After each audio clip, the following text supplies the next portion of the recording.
Popcorn World.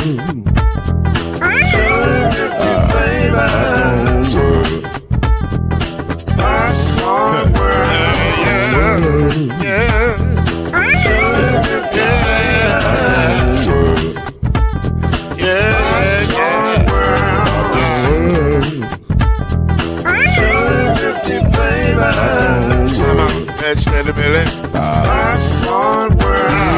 Can I make you move now? Yes, I can. So you can get this groove in a bag of a can. Put the big around the world and the holes in your hand. Popcorn World. 250 flavors gonna make you smile. 250 flavors gonna make you smile. 250 flavors gonna make you smile. I said popcorn make you smile. Ah. Popcorn World. Popcorn World. Popcorn World. It's a popcorn world. It's a popcorn world.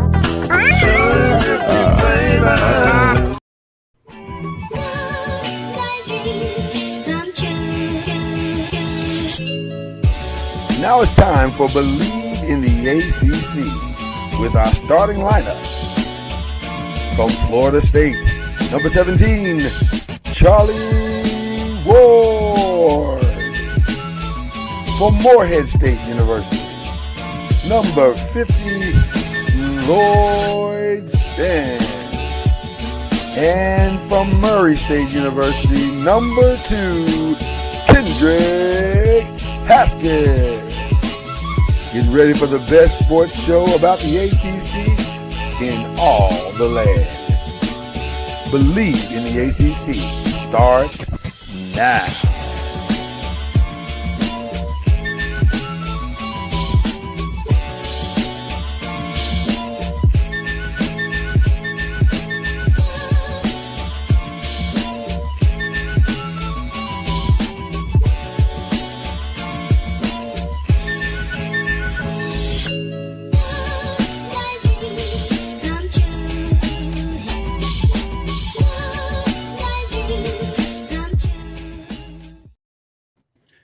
You know it. All the technical difficulties this morning, we had them all. Pick one. We apologize for the delay if you're watching this live, but we are finally here. We made it. Somehow. I don't know how, but we did it. The miracle of God. Oh, my God. Facebook is tripping this morning like they own one. Jeez. All right, we made it. That's Kendrick Haskins. He's high on Miami love right now. See, I'm cooler than Freddie Jackson sipping a milkshake in the snowstorm. That's cool. That's cool. The only thing cooler than that is ice cold. That's the only thing cooler than what you are right now. So shout out to you, man. I'm Lloyd Spence. This is Believe in the ACC and Pressing the Pros because we mashing up because that guy has to get out of town. He's got to go somewhere. He's going to Emenito Ame, you know? Headed out. He's going to check on a team that we love and that is, I guess you could say they're back. They really are back. The U is back, sort of. Yeah, Kinda. I mean, see if they can keep it consistent because they're losing a lot off of this year's team. Listen, the U is back for the day. and they are back and they are now first of all, let's start with this. There's not a person on planet Earth that predicted Miami was going to the national championship game. I don't know anybody who's outside of Dade County. Now, maybe in Dade County they had all the fields. Like shout out to Dan Lebertard who probably said, "Oh yeah, for sure we're back." You know, but other than that, Dan's weird about it. Mike Ryan on that show, he's been touting the U is back all season. You got to give him credit because even when they lost those games, he was still saying they'll be all right. Dan's kind of like lukewarm. Yeah, depends on how warm it is in Miami that day. Ironically, speaking of the Levitard show, I'm a big fan of that show. You are. The hotel I'm staying in is the hotel where they do that show at. Look at God. God is all over it this morning. He's fixing our sound in it. He's fixing our streaming issues. He's putting you in the right hotel. This is a good day. I finally got the coach I want. This is a good day in America. In America. So we're gonna get into all of that here. But let's talk about how we got here. We got here because of two things. Number one, Miami wrote a big check last summer. It said, Carson Beck, we need you. We are tired of coming up short on our quarterback. We thought we had one. We did have one last year. We didn't have the other pieces. We need another quarterback to push through this year. They signed Carson Beck. He was enough. We're not gonna say he was great, huh? He was enough. But you know what? Yeah. In that Ole Miss game, he did what they paid him for. He got him down the field on that final drive. Now they tried their best to give the game back. Oh, yeah. Listen. One thing that you can say about Carson Beck this season is that he did not tank when they needed him most so far. Yeah, he showed up in a big moment. Yeah, last year for Georgia, totally different situation. Georgia, he gets a lot of blame for Georgia last year, but Georgia's offense was very good last year. And yeah, that wasn't all his fault. And it's bared out that the SEC is not what the SEC thinks it is, and hasn't been for a couple of years now. You don't say. That's shocking to hear you say that the SEC could be overrated. No, stunning. It's stunning. What I don't know. George Sankey is not happy this morning. I'm just going to tell you that right now. I want to say this. And this is what makes this really interesting to me. Shout out to the playoff committee. They could have gone another way. Yeah, they could have messed it up. But they somehow saved the SEC from themselves. Yes, they saved the ACC from their clown ways. And despite the ACC's strong, active movement into futility, still, the ACC comes out like shining like a bed of roses. They're in the championship game once again. You still have Notre Dame people whining. It's crazy. Well, Notre Dame people are going to whine because that's just what they do. And the levels of delusion that they live through on a day-to-day basis is stunning. Now the thing is, we're the last team to beat Indiana. And when you meet them last year. When did that happen? Last year? I was going to say last year? In the playoff last year. Right. The quarterback wasn't Mendoza. Right. Congratulations. They're weird. Then I had some they gotta say something. I had a couple former players that live here. They're saying that Notre Dame wasn't going after the ACC about it. I was like, they were.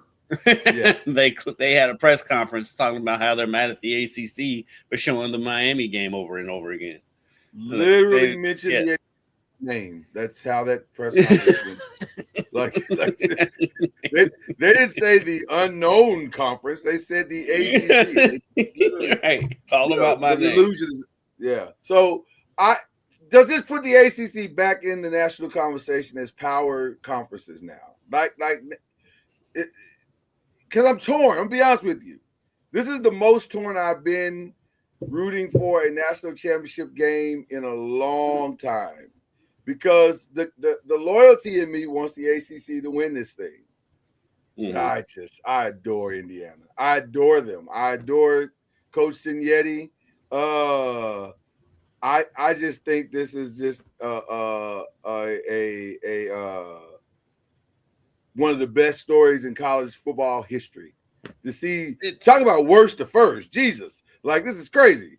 Yeah, I mean, to me, it's got to be the best college football story ever. I mean, this is a team. Yeah. Indiana is one of the losingest teams in all the P5 school conferences, And in 2 years for them to be in a national championship game, it's unbelievable. And he's already restocking for next year because he got Hoover from TCU to come next season.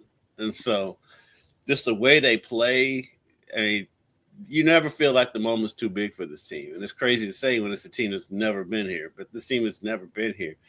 And so, but like the same goes for Miami, because Miami has a tradition, but it's been so long since Miami's been here that like none of these kids were alive, or if they were alive, they were little kids last time Miami was on this stage. No. And so not one of these teams has ever seen a good Miami team until now. Right. Like, because what it 2000? When at the last one? The year they lost to Ohio State. What was that? That may have been 05. I thought that was 2000. Maybe it was long. Maybe it was after that. But listen, if it's a kid on the field that was old enough, they're not old enough to remember it. No, it was the McGahee year, right? Yeah, when they had McGahee, Portis, and Gore. Yeah, that I want to say that's 2000. I could be wrong. No, it wasn't Ed Reed. No, it wasn't. It was Sean Taylor was on that team. Put it like this: there are guys who have retired from the NFL the last time that this team. I think most of those guys have retired from the NFL. I think you're right. I think you're exactly right. It's crazy to think that this is where we are, but this is where we are. So now. Maybe, I don't know. Because it's a weird dichotomy that we have in this situation. Because technically, it was the college football playoff committee that decided that the ACC needed to be in this situation, not the ACC. The ACC did nothing to help Miami whatsoever.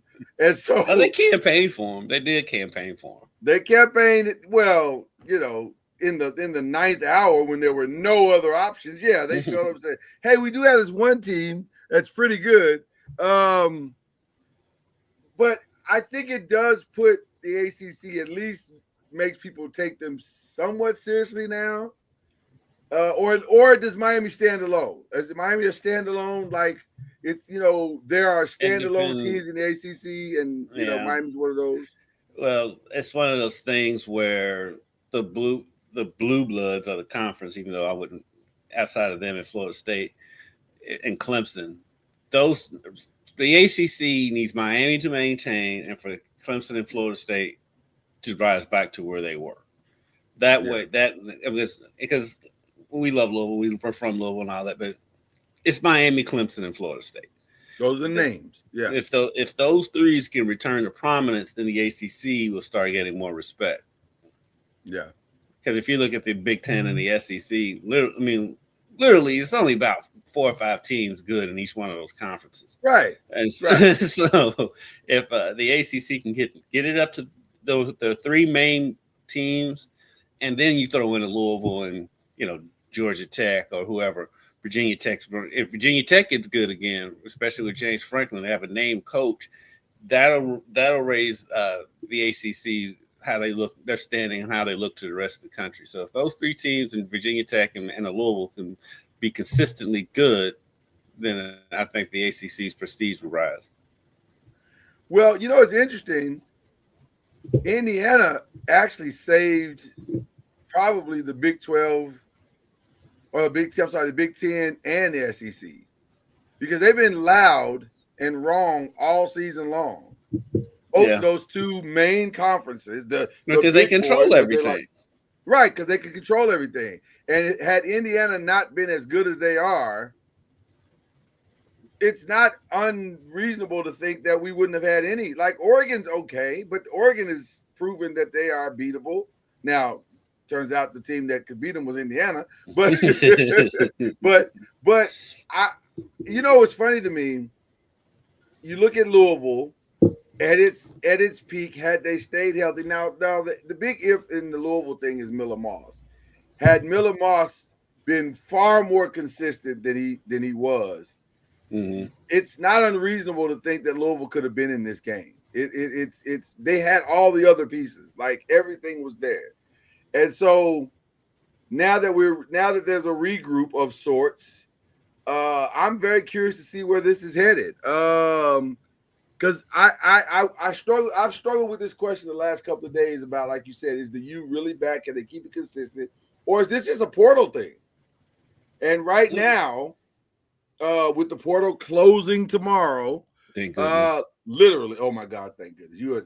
You are preaching, boy. You are preaching. I'm so sick of this thing. If my phone goes off one more time, it has been 14 days of hell right now. It's like it's just every other day. But with that being said, Louisville, phenomenal job in the portal, which everybody came in. That situation was so weird because it started off bad. Like it was, and I'm not sure why. Did you ever find out, or did you? Maybe you probably haven't had time because you got 1,000. You are the sports director, not just Louisville. So, did you ever get any inkling as to why there was such an exodus out of Louisville at the time? It's just a weird situation. It's just the times they live in. A lot of them came back, and then their numbers were no worse. They were like middle of the pack for everybody else in the country of teams. Yeah, with exits. Yeah. It's just we're around it more, so we saw the Louisville guys more leaving. But every team in the country is dealing with this. Just the times we live in. But the biggest getting transfer portals was of course the guy that they kept, and Isaac Brown. Right. So I actually saw him at the U of L game on Saturday, and so keeping him is their biggest get. And him and Clev getting Clev to come back for another year is huge, because I think Clev could have gone on to the NFL, but having him back and having Isaac Brown back in the fold, then they got the kid from Ohio State at quarterback, and so they took care of their business, and they did. Losing players is just part of it these days. Yeah, look, you're gonna lose players. That's part of it. But the goal is to try to hold on to as many as you can and hold on to the key ones, which I think Louisville did that. Virginia Tech came out of this thing very, very well. They're like 5th in the transfer portal ranking. And I'm using On3 as kind of like the On3 to me is the one that's probably, shout out to On3. They probably are as on it as anybody, no pun intended. But they're pretty accurate as to up to the minute type stuff. Virginia did well, looking at all ACC teams. Virginia did well. As far as Clemson finally decided to get in the game, which is interesting. But I think that may have been a mandate from above, though, because at some point you can't keep having 7-4 seasons, and they probably said that they probably had a coming to Jesus meeting and was like, "Hey, man, you gotta stop." Yeah, they're getting passed up by everyone else in the conference. Yes, and ridiculously passed up. Like they went from being a juggernaut to another team, and that's not good for the ACC. Yeah, you know what I mean. They may have taken. They need Clemson up there. Well, I was thinking the president of the president of Clemson, and the athletic director and the commissioner of the ACC all probably took Dabo out to lunch and said, "Hey, man, come on, come on, man, you're killing us, man. You're killing us, Smalls. You're killing us. You're killing us." So, it's they need Clemson. It's not a good ACC when Clemson is just mediocre, and so. I don't know if what they've done will fix anything. We'll see, but Clemson needs to at least make its way to the other side of the ledger and at least be more competitive than they have been. They got a gaping hole at quarterback right now. I'm not sure what they're going to do. I haven't heard about them getting anybody in the portal. And I have not heard that there was a portal fix.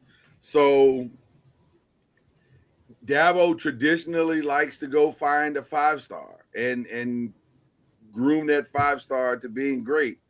But wasn't their backup decent though? Wasn't their backup okay when he came in for Klubnik this year? It seems like he was all right. It seems like he was wasn't horrible. Yeah, it's hard to know because the games that he came in, they were blowouts anyway. So it's hard to really look at a guy when he's in. Well, he came in for Klubnik missed some time from Klubnik got hurt once or twice, right? But I don't think Klubnik missed any crucial game, if I'm not mistaken. I could be wrong. My memory as it relates to Clemson right now is foggy, but I thought the kid came in for some. I'll say chalk. That's the nicest way to say this. Games that were very winnable for Clemson. I don't remember the kid coming in for crucial games. I think Klubnik was there for every quote unquote crucial game that they had. So they're talking about Chris Vizina. He was 45 of 71 for 406 yards, 45 for 71, 406 yards, 4 touchdowns and 1 interception, sacked 4 times. That's not awful. So that's not awful. That had to be a full game. That's not awful. No. That's not awful. Regardless of the competition that he played, that's not awful. So if he could just be obviously there's a learning curve because he'll be the one probably taking over for next year as of right now. So there's a learning curve, and we'll figure and the Clemson will figure out what that learning curve looks like. I personally real quick, he started their SMU game. That's not nothing. And they lost 35-24, but he was 29 of 42 for 317 yards and 3 touchdowns. That's not nothing. That's pretty good. Not nothing. SMU was a decent team, so that's not nothing. So they may be okay going into next year. I don't know what the rest of the roster looks like, but they may be okay. But it's going to be interesting. Right now, the L3 has Indiana ranked number 1. Texas Tech is spending bread right now, people. Let me be very clear. Yeah. Texas Tech is saying, the old saying, money can't buy me love. That's not true for Texas. Texas Tech right now is saying that's not true for the state of Texas. Texas Tech is number 2 on 3. Texas A&M is number 3. So the state of Texas right now is spending all the money. Houston is number 6. just to give you an idea of where Texas as a state is. They are trying to buy their way back into relevancy. So it's going to be interesting to see what happens with the transfer portal. But thank God it's almost over. The madness is just about done here. Other big news that is not probably being talked about and not enough, but I would imagine as the weekend evolves, it will be because it is a big deal. Right now, we are currently at 12 spots for the college football playoff, but a vote is going to go down as early as I think tomorrow. I think it's tomorrow. Is it tomorrow? Or is it today? It's tomorrow or Saturday. It's this week. It's sometime this weekend. They're going to have a vote. Mm-hmm. And the discussion between the SEC and the Big Ten and the others is how we are listed at right now, is that if the Big Ten, I hope I say this right, if the Big Ten can get on board, I'm sorry. Yes, if the Big Ten can get on board is it the Big Ten that needs to get on board or the SEC needs to get on board? I think it's the SEC that needs to get on board. I think the Big Ten's for it. I think the SEC is the one that needs to get on board. Okay, one of them has to get on board. I think Kendrick is right. One of them has to get on board with 24 for 2028. If that happens, then next year we go to 16. Mm-hmm. Now, let me just be very clear about how I feel about this, and I'll look down the barrel of the gun. This is dumb as hell. Like I don't understand why we're doing this. Like 24 teams. The only thing the 24 is going to be mostly SEC and Big Ten schools. Without question. But let me say this. There's only one good thing about the 24. One, it probably fixes the calendar. Yeah. Because you have to. You have to fix the calendar. It all has to be over by the second or the second week in January at this point. Well, really, with the calendar, it's a simple fix, though. All you have to do is just push the transfer portal till after the season. No. It is a simple fix. You are 1,000% correct. But in their minds, we don't know what to do with the calendar. We have to have it. Whatever. This would fix that because now, and 16 will kind of fix it because now 16, you're off probably a week in December, and then you got to start. You got to start games to get it over before the NFL playoffs get ramped up and all the other stuff happens. So 16 and 24 will fix the calendar. The craziness though is, why do we need 24 teams? So basically the entire top 25 minus one is going to make the playoffs. Right. Which makes the conference championship games even more irrelevant. That's where I was headed. So that's over, right? That has they'll keep doing it. They'll keep doing it because it's a money grab. That's the only reason why they had conference championship games exist in the first place. It's a money grab. Because I don't know if I played. IU Ohio State was number 1 versus number 2, and was the most irrelevant game of a conference championship game because both of them were going to get in anyway. Right. I guess I don't know if I'd play. I don't know if I'd play if I was doing it. Like, what's the benefit? I know. There's none. There's no benefit in playing. I mean, Miami, for example. Miami didn't play in the ACC championship. Miami didn't play. They did worked out for them. I'm gonna be honest with you. If I'm the ACC, I'd have to evaluate it. If this goes to 16 and ultimately to 24, I don't know if I'd keep this game going. There's no benefit in that. The only thing that can happen is that go horribly bad. Yes. I.e. Thomas Castellanos. Not Thomas Castellanos. Jordan Travis, right? But he was hurt before that, though. Well, he did, but what I'm saying is you're only opening up the door for somebody to get injured or something to go wrong in that.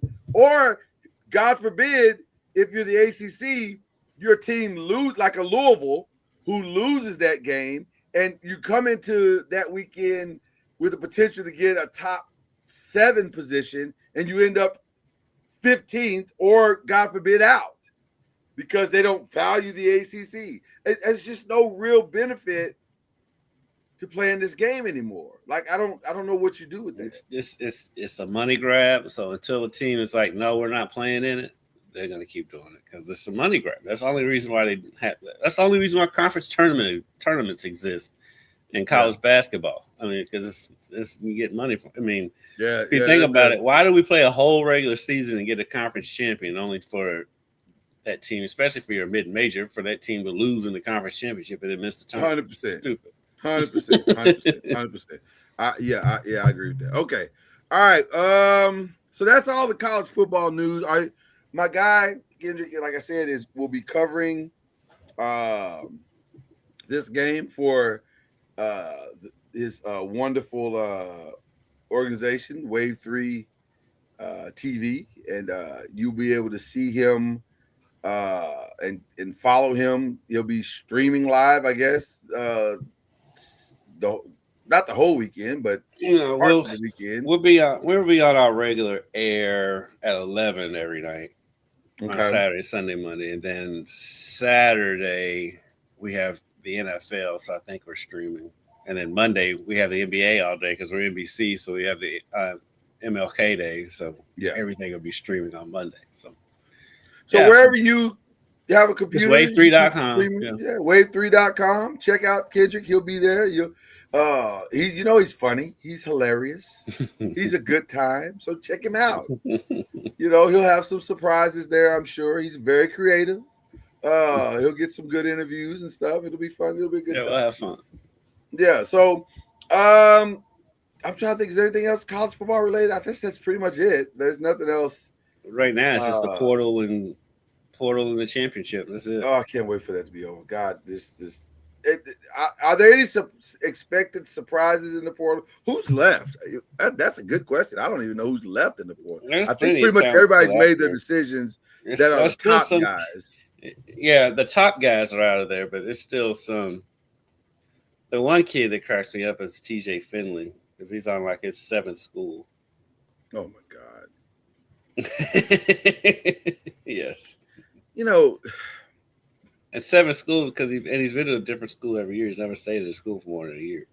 at some point, that's got to be addressed. Like, Jesus, come on, man. 7, like, no disrespect to the Chambliss kid, who I adore. I think that kid is awesome. I love his story. I love his journey. Fam, it's time. It's time. You got to go. Like, you got to go. Yes, it's time to go to the real world. It's okay. Matter of fact, I think you're going to do well. I think if you go and be what I think you're capable of being in the combine, I think you're going to be surprised at how people respond. Like, he's not bad. Like, I think he's scared of the other. Go ahead. He's not bad, but he's still in college for a reason. No, I agree. It's not. I'm not saying he's going to set the world on fire, but I think he can find a place on a roster somewhere as a backup, learning and growing. Practice squad, like, get to the practice squad. Practice squad is good money for a couple of years, and listen, anyway, at least get you started. It ain't what you. It ain't what you're gonna make it. Ole Miss. I agree, but you gotta go. Like, you can't just stay forever, dude. Like, what's going on? Like, some point you gotta go. All right. I don't even because this is pressing. Huh? Where did he end up? I don't think it was Ole Miss, was it? Who? Finley. Oh, that's a good question. I have the players here right now. Let's see. Finley ended up at, well, I thought I had it. Let's see. Let me just type his name. It's so much easier to just type his name. I got it right here. You got it? I can't figure out what this mascot is on here. But he has been at LSU, Auburn, another school that I don't recognize. Looks like Coastal Carolina, Western Kentucky, Georgia State. Yeah, I don't know. This is confusing on 3 as well. So I don't know how to interpret this. What is this? Incarnate Word. That's where he is. Is that where he's at? Yeah. Well, I should have recognized that. Because shout out to Byron Lusby, our good friend Byron Lusby. His daughter plays there right now. So yeah, Incarnate Word is that's an interesting logo, by the way. It's a weird logo. But yeah. Okay, so as much as I want to go to the real news that I care about today, we will do Preston Pros first. Go ahead and get it out the way. No. Listen, there's time. This is gonna be a shout out. No. This is other stuff. We're gonna put that in other stuff. But before we get to that, first, oh man, look at this. Look at that coat. Hold on. Let's take a moment to appreciate. Now, is that because it's cold or are you just stunting? What's going on, Charlie Ward? You look good, sir. I like that coat. It's cool here. Thank you. It's cool here. What does that mean? Cool. Like, what does that mean? Because it's 30 here. Yeah. It's 28. That's what I'm saying. It's like it's probably cold. It's cool here. It's like 43 degrees. So it ain't that much warmer there than it is here. I guess you can say it's cold.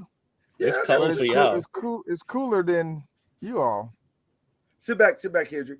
Is it cooler than Freddie Jackson sipping on a milkshake in a snowstorm? You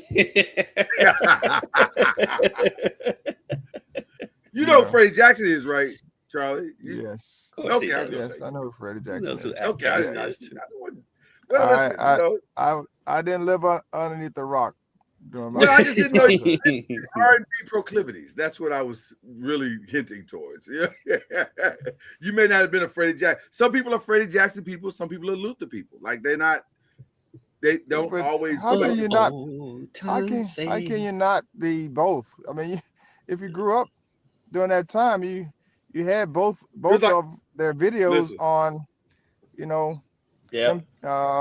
BT videos. Listen, Saturday mornings in my house both got equal playing time. Like my mom was blasting both of those at the. Sometimes it felt like she was blasting them at the same time. I was like, Mom, you gotta do it like that. I don't know if this is healthy, but she, yeah. I remember seeing Freddie Jackson at the state fair. Yeah. Oh, you saw Freddie Jackson at the state win this year? No. Actually, it was the state fair before my freshman year in college, so it was 93. Oh, gotcha. So, okay. Yeah. Charlie, the ACC made it to the championship game. Can you believe it? Yes, because you only need one good team to do it. You only need one. That's what I keep trying to tell people. Like people keep talking about the ACC this and ACC that, and all you need is one good, solid team, Right. And when you have one, then they didn't even win the championship, which was crazy to believe. But it's really no different than any SEC team that doesn't win the championship, their own conference championship, and then they end up running the table or making it all the way to the finals. So I just keep talking about all these different conferences and who's the dominant and who top to bottom. At the end of the day, you have more teams in, you have a better chance to get somebody, for in the championship game and also to win it. Yeah. But the conference, I think they all, when we start talking about equal, it depends on who's looking at what. But it's, to me, every conference has good teams, mediocre teams, and bad teams. Yes. And so you can shape it however you want to look at it to say who's the strongest and all that. But that's what you're going to have every year. You're going to have top tier teams, mediocre teams, and then you're going to have your bad teams. And so I'm just happy that Miami has made this run. But the other thing is, I think it's good that outside of Indiana, they're kind of messing up the curve here when it comes to buy teams, making it or playing. And but Miami is another byproduct of playing the first week, playing multiple games to get to where they are today. So if you're in the future, you probably want to be one of those teams playing in the first week.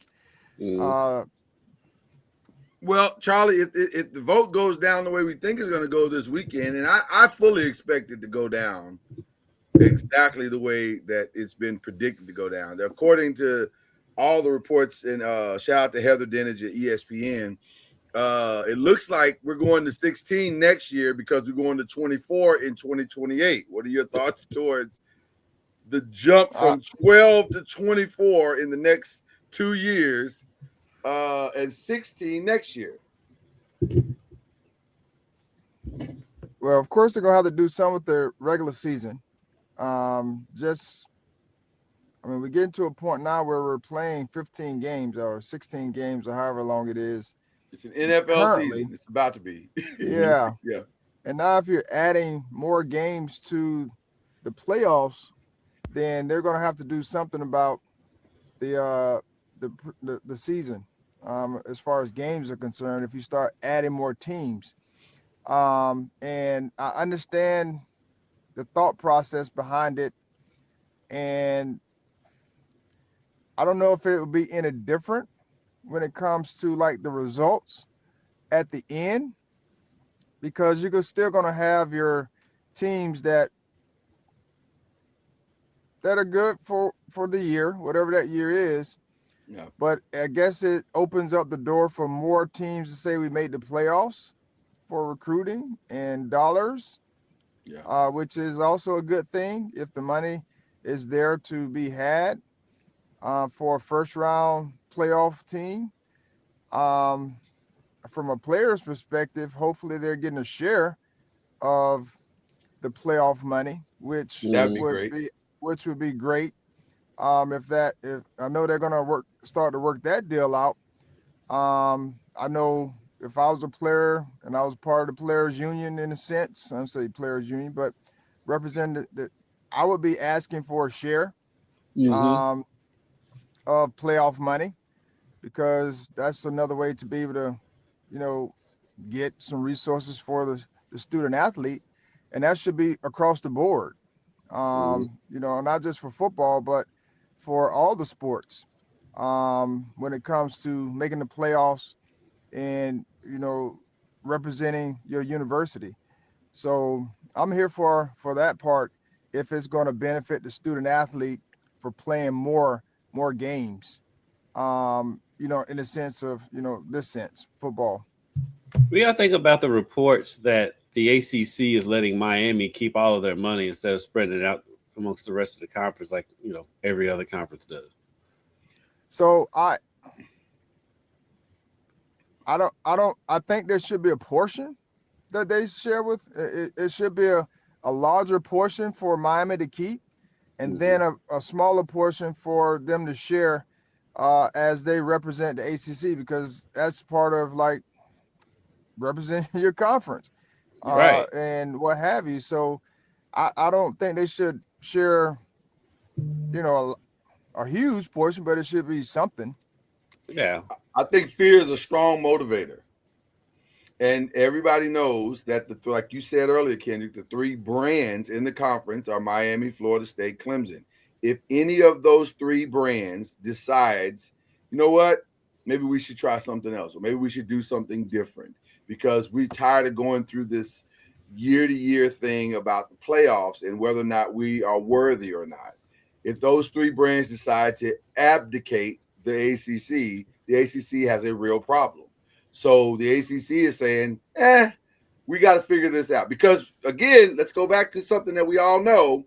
This ESPN deal lasts till how long? 2033, 35, something like that, some crazy number like that. So I get it. I get why the commissioner's doing it. It's not a good look conference-wide, but does it solve maybe a little bit of the problem and help the U come all the way back? Maybe. So is Indiana sharing some of their profit with the Big Ten? Yeah. They don't have the same point. problem. Yeah, they don't have the same problem. I totally understand it. I'm just saying they should share something. I'm not saying it be 30% or whatever the deal is that they normally share. I think it should be a portion just to give back to the conference. And that's just my thoughts. I know Miami will look. I mean, they're grateful for it.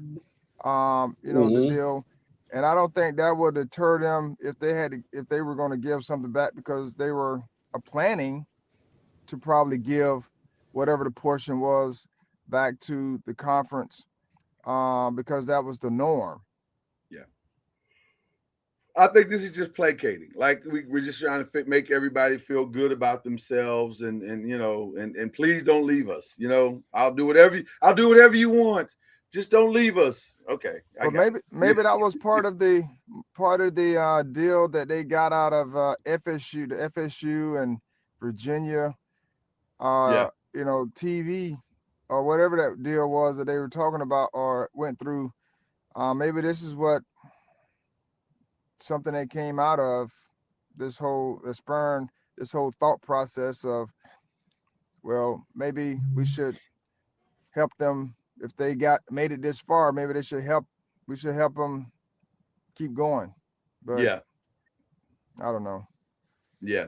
Lost Kendrick for a second, but I'm sure he'll be right back. So we'll get him in just a minute. While I got you here, man, you're headed this way. Are you excited about because you guys you won the last game, right? Am I right about that? Yes, we won our last two home games. So you bit of a winning streak going on here.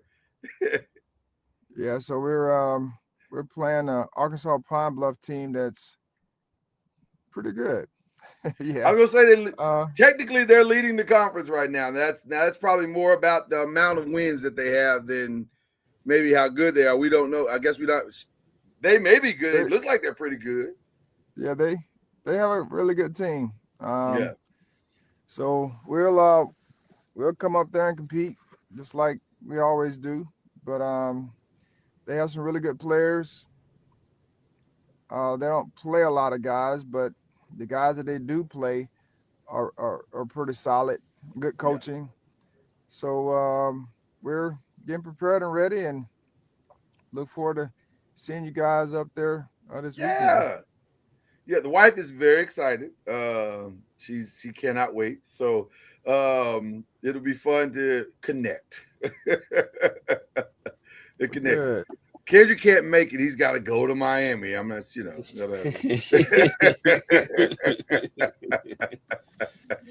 to the warm weather. Right, he's going to the warm weather. Yeah. I think it's supposed to be snowing here when we leave tomorrow, and then when we come back on Tuesday, I think the high is supposed to be like 18 or something crazy like that. Oh, I feel so sorry. Well, you might melt. Right? I'm gonna have to take my bucket hat. There you go. Guys, I want to take a minute to get into some since this is our classic mashup show and we get to talk NBA today. The three big NBA stories that are out there that are just insane to me, and ironically, we're talking about Miami. Kendrick is a Memphis Grizzlies fan by choice, by the way. By choice, he chose to do this. I'm a Grizzlies fan just because of John Morant. But you still chose it. Don't change the narrative. I'm following my guy. Okay, that's what you want to tell the people. That's fine. We know this to be true.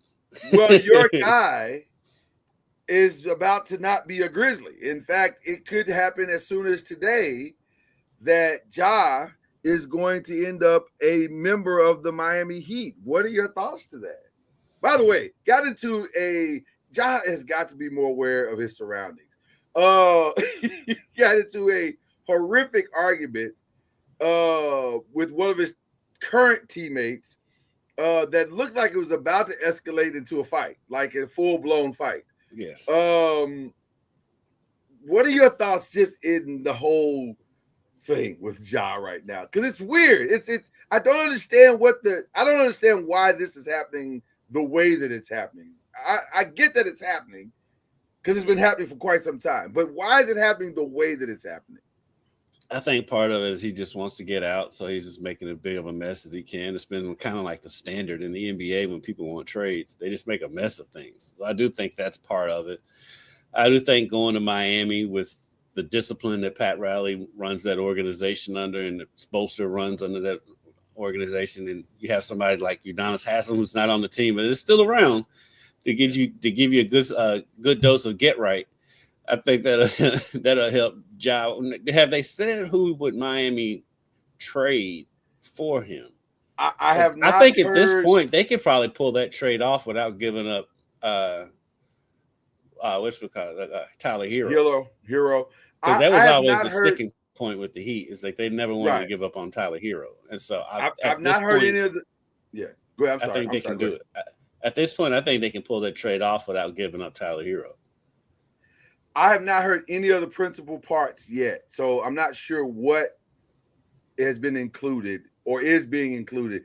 Right now, I think it's still what is being reported as preliminary conversations. Although normally, if you're in preliminary conversations, you're pretty reasonably down the road. Yeah. So, I personally can't imagine unless there's like several first round picks being discussed. I can't imagine not getting Tyler Hero out of this deal. If the Miami Heat pull this off without giving up Tyler Hero, don't you have to consider them, Charlie? Don't you have to consider them at the top of the conference this year, especially this year? Because that would be Ja, that'd be Hero, that'd be Bam Adebayo. That would be a pretty formidable team. And Norman Powell too. Don't forget about Norman Powell. That's a team that could probably compete this year. Would you agree, Charlie? I mean, you never know what chemistry. I mean, chemistry plays a big part in the success of a team. Yeah. And when you break up chemistry, Ja's not going to be your defensive star. No. And so those are some liabilities that you got to think about as well. But that doesn't mean he can't make it up on the other end. And yes, I mean, Miami, they had a run during the course of the beginning of the season where they were beating teams by a whole lot of points and scoring a lot. Beating by a whole lot of points, but they were scoring a lot of points. And that was like the focal point.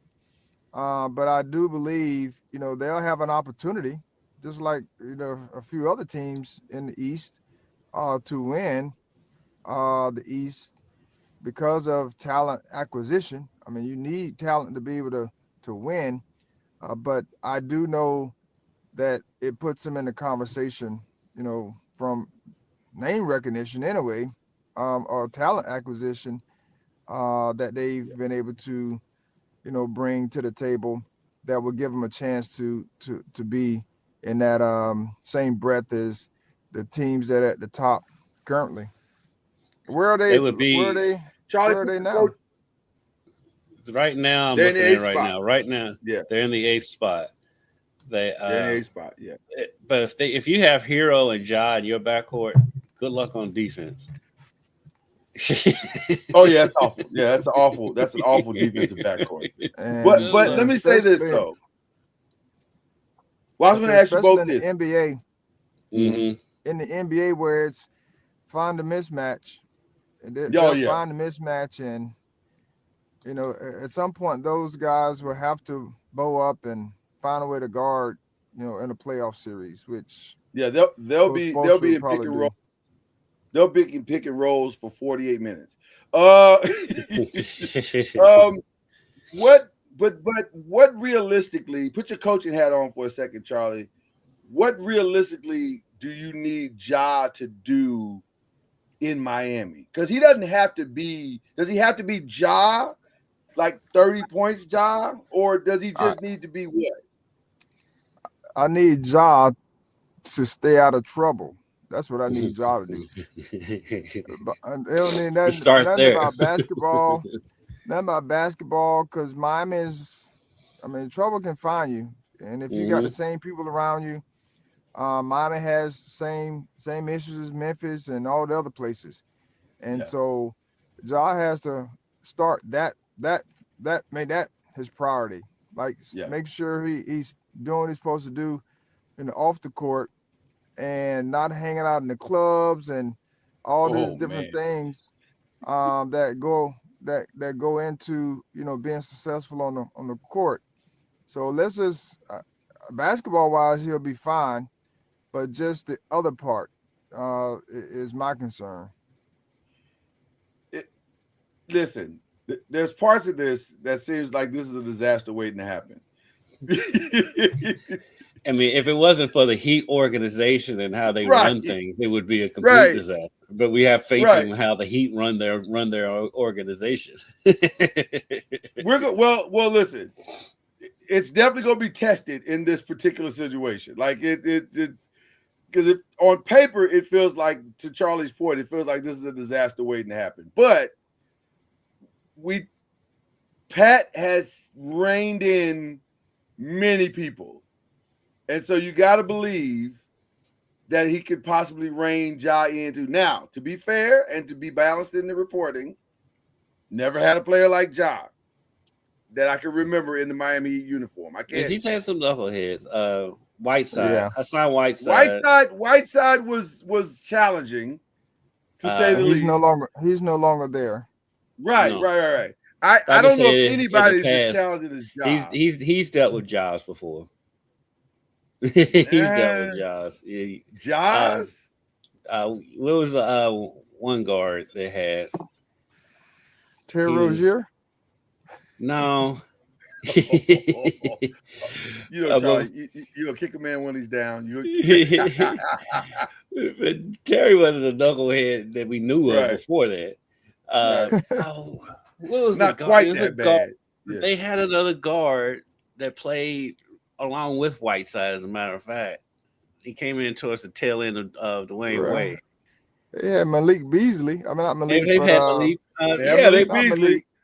They had the other no, Beasley. the other The big lefty. Beasley. Michael Beasley. Michael Beasley. Michael Yeah, Beasley. they've had Michael Yeah. Beasley. I mean, they've had their share of knuckleheads come through there. It's just they get some get right. Well, most of them do. Hassan Whiteside never really got it, but It'll be interesting. I don't know if they've had any with the star power of Ja. That's the challenge. It's Michael Beasley will go to the club and get attention. The focal point when Ja shows up to the club is Ja. That's the problem. And there's nowhere in Miami he can hide. So whatever's gonna happen is gonna happen. So you're right. Charlie probably gave the key thing. If he can act like he got some, but now here's the other part. This is it for Ja. I hope he understands that. This is it. You're not going to get another chance after this. If you can't go there, yeah, he will. I'm not gonna go there. No, I disagree with Yeah, that. we've seen knuckleheads. As long as you can put that ball in the hoop, you'll get chances. They keep giving them dudes chances. Yeah, I want to be very clear about what I'm saying. Somebody who's doing what they're supposed to do, and got a little talent, good team player. They're the ones that get pushed around, get thrown around all over the place. As long as they can produce on the floor, they'll always get a chance. I mean, if he's no worse than anything that Dennis Rodman used to do. No, he is. He is. Because Dennis never let what he did off the court affect what he did on the court. Dennis was like, I'll drink and I'll party and I'll be up for 48 hours straight. But I'm about to Michael Jordan had to go pick Dennis Rodman up from Vegas during the NBA Finals. That's right. And guess what? Dennis did when he got back? Gave you 15 rebounds. That's what we're saying. That's what we're saying, that he still produced on the floor. And so even at the end of his career, when he was with the Lakers, he was still crazy. He still produced. He was crazy. No question. And he was diminished. Listen, Ja will always until Ja gets up into his 30s, he's gonna have a chance to play somewhere. Ja, don't you listen to these people? You have been injury prone. You have been problematic. You better go in and act like you got some sense, or you're gonna be out. You're gonna have real problems, sir. I mean, we were just talking about one of them, Michael Beasley. And where is Michael Beasley? He still gets on NBA rosters at some point in the season every year. No, Michael Beasley has been on the NBA roster in 5 years. He's playing one-on-one. Right, he's the 3-on-3. Yeah. He had a great season with Ice Cube, but that's gonna be Josh's career if he don't knock it off. Now, I want to get into this too, because this is a weird situation too. Rich Paul is hurt. Well, here's what makes it interesting. Rich Paul said on his brand new podcast, which, by the way, it's only been on Netflix about an hour and a half, and I'm already annoyed. He said, I think Anthony should be traded, and he's pulling Rich Paul tricks out once again. Now, I don't know if that's necessary. Is the challenge I'm having? Is he his agent? Yes. Oh, okay. Yeah. And so he's saying he wants Anthony traded. And right now it doesn't appear that they care where he goes. Like, I've heard Toronto, I've heard Atlanta. Anthony Davis. Which those two don't make sense to me at all. But other than this might be about his check at this point. Like, this might be the last check he's going to get, and they know that, and so they're just trying to figure out what's the best place for him to go to get that final big check. But what's interesting to me about this deal is that I think he's right in the sense of, what are you doing? Like, why are you trying to hold on to any of these pieces? Like, with Kyrie, with Anthony, with Clay, what I can understand. I understand the Kyrie part. I don't. The Anthony Davis part, I don't. Cooper Flag is playing great. He's everything you hoped he would be as a rookie. Gut the whole thing and build. Build. It's time to build. That's where you are. It's time to build. Yeah, but I can see keeping Kyrie as part of that build, though. Yeah, For because what? he's very instrumental in teaching. Like he's Yeah, he's you need helping out some of the, he's helping out Isn't that some what of the Jason Kidd is for? You need a vet in the locker room. The coach can't always be the vet. I think the financial part for me would outweigh anything that I understand the Hey. vet thing. I think I can get that same Oh, okay. vet keeper somewhere else. Get out your spot. Charlie's stealing people's parking spots. They don't have a Charlie Ward spot for you? I was here at the I was bringing president her present, and she's not here. So it's high security these days, which is good. Which is good for our university. Yeah. But I was just while I was here, they have different parking spots for different people, and I was in somebody's parking spot. Oh my goodness. Charlie, you should have put out the "Do you know who I am" card. Well, that's not the issue. The issue is I was in somebody's parking spot. All right. The guy, fine, I knew fine. the guy. He was one of the workers here, so I knew him. All right. Well, the guy, come on. You know what, guy? You just cost yourself some tickets, home tickets. So there you go. Yeah, I mean, if it's spot, hey, I'm the same way. If I got a spot, I don't care who you are. Well, the flex doesn't work. The flex doesn't work if it's my spot. I'm flexing. It's my spot. Touche. Well, going back to Anthony, I understand what you guys say about the Kyrie and having a veteran carryover. That's an expensive veteran carryover, though. Like, he's really good, though. When he's healthy, he is. Money. But this is the NBA. You got to have somebody on your roster that's making money. Yeah. So, yeah, it's pretty much required somebody has a max contract in the NBA. Yeah. So I mean, he's a guy that you want around because he's going to be mentoring other guys, younger guys. But a guy like Anthony Davis, I mean, he's been injured all year. Wow. Something. I mean, it's been something all year with him.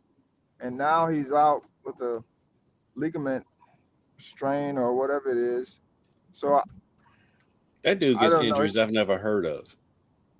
I've never heard of a ligament strain in your hand that takes you out for the rest of the season. I've never heard of that. I'm not even discrediting him. I'm sure it's legit. I'm sure they want him to play. He just gets injuries that no one's heard of. Okay, we have breaking news. Okay. And this is significant. 20 men have been charged in a point shaving scheme involving more than 39 college basketball players on more than 17 NCAA Division I teams, leading to more than 29 games being fixed, according to a federal indictment unsealed Thursday in the Eastern District of Pennsylvania. 15 of the defendants played college basketball during the 23-24 season and the 24-25 season, according to the indictment. Some have played this season. Two of the players named in the indictment are Sedquavius Hunter and Diquavian Short. Wow, what names. And were sanctioned in November by the NCAA for fixing, wait for it, Kendrick, New Orleans games. I know. At least two of the defendants, Shane Hennon and Marvis Fairley, were also charged in federal indictment in the Eastern District of New York, centered on gambling schemes in the NBA. Antonio Blakeney was named but not charged. The scheme, according to the indictment, began in 2022. This is just breaking. Some more news is to come, but this is incredibly significant. Blakeney was a highly recruited point guard when he's coming out of high school. Because Louisville found him. Thoughts, gentlemen? This is significant breaking news that's going on. 20 men have been indicted. One of the biggest issues. Yeah, one of the biggest issues we're going to keep facing is they're saying college athletes aren't supposed to bet on any sport. Yeah. But in this day and age, it's above board. I'm sure it's happened before, even when it wasn't above board and you couldn't track, whatever, all the different things you could track with it now, which is good because you have some traceable evidence of what's going on. Yeah. But the issue is you have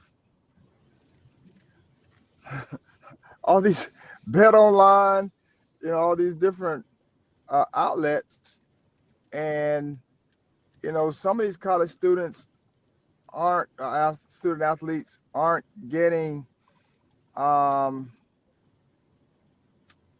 They may be betting on other sports, professional sports. Yeah. And they're getting dinged as well for betting. And so when we start talking about the normal student and being a normal student can bet on games, whether it's college or pro, but the college student athlete can't. Right. Which I understand the reason behind it for sure. But this is where we are. And now I know we want to make sure that everything's above board and those types of things, but the temptation to do it is there. And I guess it's no different than anything else, breaking rules and regulations and whatever else you have to do. But I think it's more. You know what I mean? I know they're doing this, but I just think it's more that we're going to have to do. One, of course, education is always key, but how can we, work towards helping the student athlete? But even with that, people who have gambling problems, I don't care what kind of education you have, all those types of things, or an addiction, I should say. It's because that's an addiction, a form of addiction. It's just going to happen, and you just have to continue to educate and help people along the way. But we make it easy, It's right there on my phone, and they got prop bets. They have all these different bets that you can do, and you just have to have the self-discipline not to be engaged if you're a student athlete. But it's tough to navigate. Yeah, because it's like a two-way street. On the one hand, it's so easy for them. It's like you said, it's so accessible. It's right there on your phone. But on the other hand, they're easily caught more because they can track this stuff. That's why you're seeing all these stories coming out all of a sudden, because it's easier to track. So at this point, you gotta kind of be a moron to still be getting caught doing this, because they can easily catch you doing it. The other thing that makes this story interesting is that what is the ramifications as it relates to whether or not this plays back? It shouldn't, but I mean, the NCAA is a funny place. So it shouldn't fall back on the schools, that especially if they are truly unaware of the activity of the student. But, I mean, I don't know.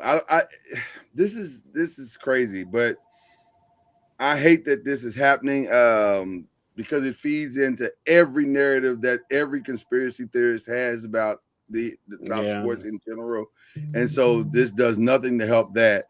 What? Hold on. What? I mean, yes. Talking about people actually playing in the game. Well, yeah, And but I'm point saying, saving. every conspiracy theorist out there says, well, these games are fixed, the outcomes are decided, da, da, da, da, Yeah. da. There's a script. Right. But which we know that's not true, but this doesn't help that because all people are going to hear is that there's point shaving. They're not going to hear any Correct. of the specifics or the information. Right. And Right. And so that part, is awful. And I hope it doesn't spill into something. Well, we don't know. We don't know how deep this rabbit hole goes as far as the 29 players that have been indicted or charged. Rather, I said indicted, but really charged. So I don't know. We'll see as this story continues to unfold. I hate that it's unfolding on championship weekend in college football, but that's probably designed by whoever wrote the article, because the eyes of the world will be on college sports this weekend. So anyway, but that is our breaking news for this morning. Let's get back to this Anthony Davis stay. So you guys think Kyrie should stay, but what about Clay? What about Anthony? I'd be surprised. I'd be surprised if Klay Thompson makes it through the trade deadline.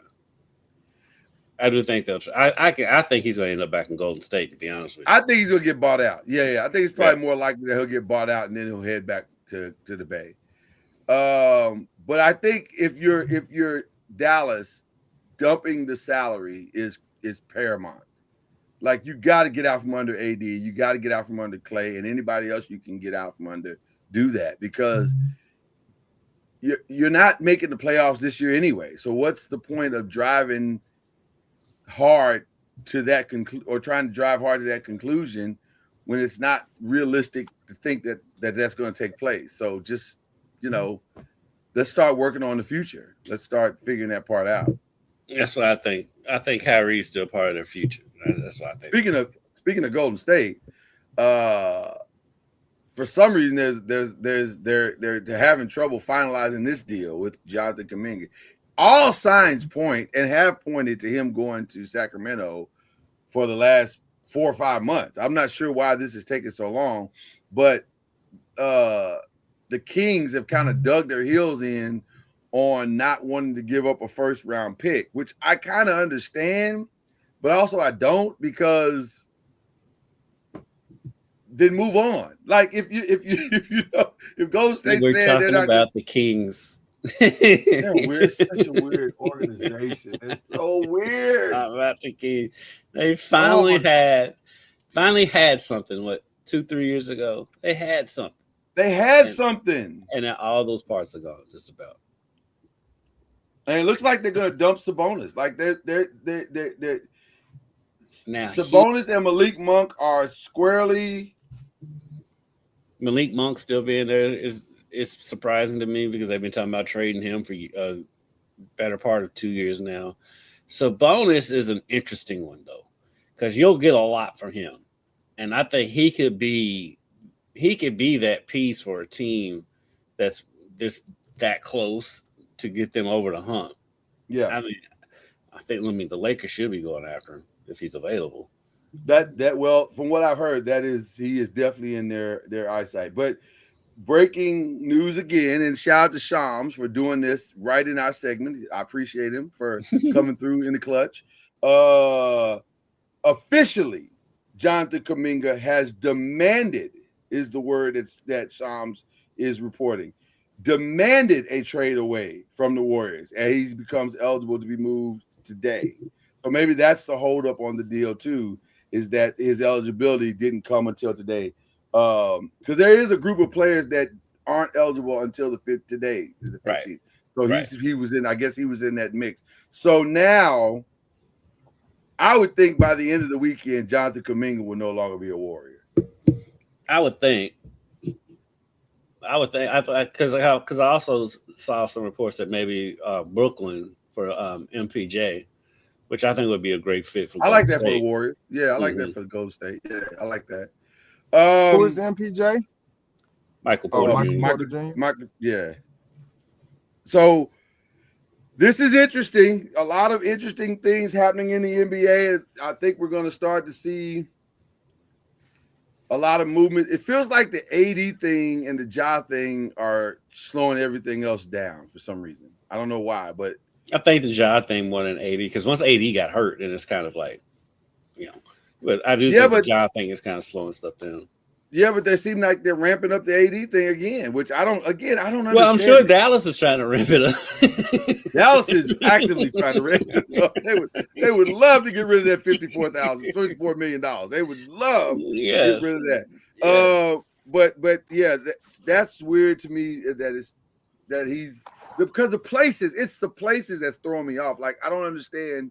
And by the way, Rich Paul. His contract is a unique dude. AD's contract is what's appealing, because like Charlie and I was saying, is every team has to have a max contract dude, and so his contract is why people would be interested. Well, because you notice it's the smaller market teams that's interested. Yeah, they're interested. Yeah, because they need his contract on the books. Yeah, the other thing that makes this thing interesting to me, Kendrick, is the fact that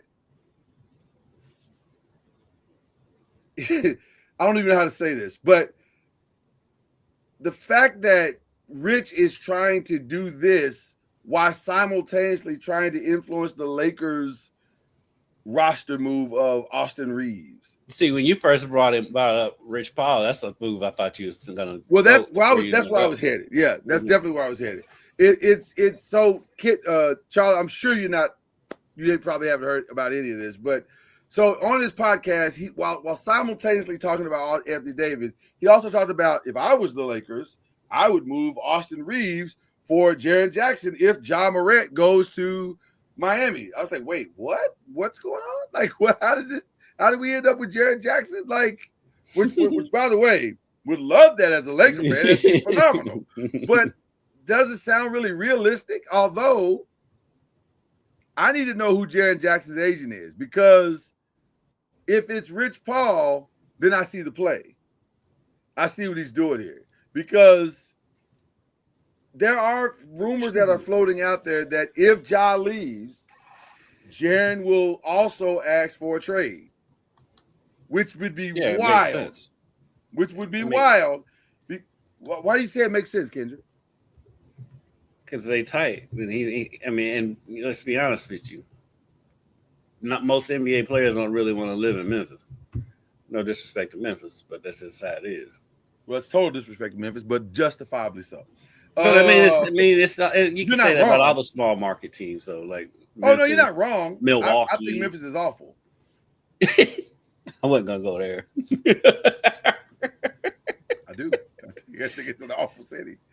Yes. Well, barbecue. They have phenomenal barbecue. Maybe the best maybe some of the best barbecue in the country. But other than that, and the Blues, the Memphis Blues, or the Blues and barbecue. That's Memphis. That's as good as it gets. Hey, the Peabody's fun. Yeah, the Peabody.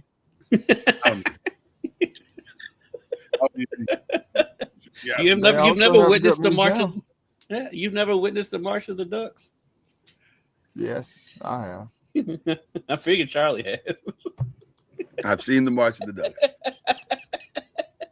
Never got Blues Museum there. I would believe that. I believe that. Shout out to the late great BB King. Big. Hey, but Elvis, other than that, I don't need any of that. He was a hero the most. I don't need that. So yeah, this is really, really interesting in that regard. In that, if that can happen, and if I'll be honest with you, I'd rather have Jaren Jackson than Giannis. Really? Yes. Why? Because he opens up the floor more? He opens up the floor more. I think he's an overall better defender than Giannis is. And how does he fit? How does he fit with the Lakers? He would be playing the 5 position. Yeah. By the way, Jaren's agency is CAA, so it's not Rich Paul. Okay, so that's not. So I don't understand why he would mention him by name. That's so weird to mention him by name like that and say they should go after it. Wait, what? Is this what this podcast is going to be? Tampering? But he's on a podcast. So he's Yeah, but- speaking on his own opinion. or his boy's opinion. Right. It feels like this. I'm just saying, Kendrick, this you is- understood this where is I was the going new- with this. This is the new wave. You get your podcast and you can speak openly about your thoughts, like at the barbershop. Yeah, but I don't think this is his thoughts. Is where I was headed. Charlie, I Like, see what Kendrick- you did there with the barbershop too. Yeah, that was good. That was good. That was good, Charlie. That was really good. That was really good. The barbershop should have a podcast. There'll be some good content. This feels very LeBron driven. Is where I was headed. Like, even though LeBron said, I don't know why Yes. Rich would say that. I don't know. Charlie Damn. had Kendrick Lamar level entendres right there.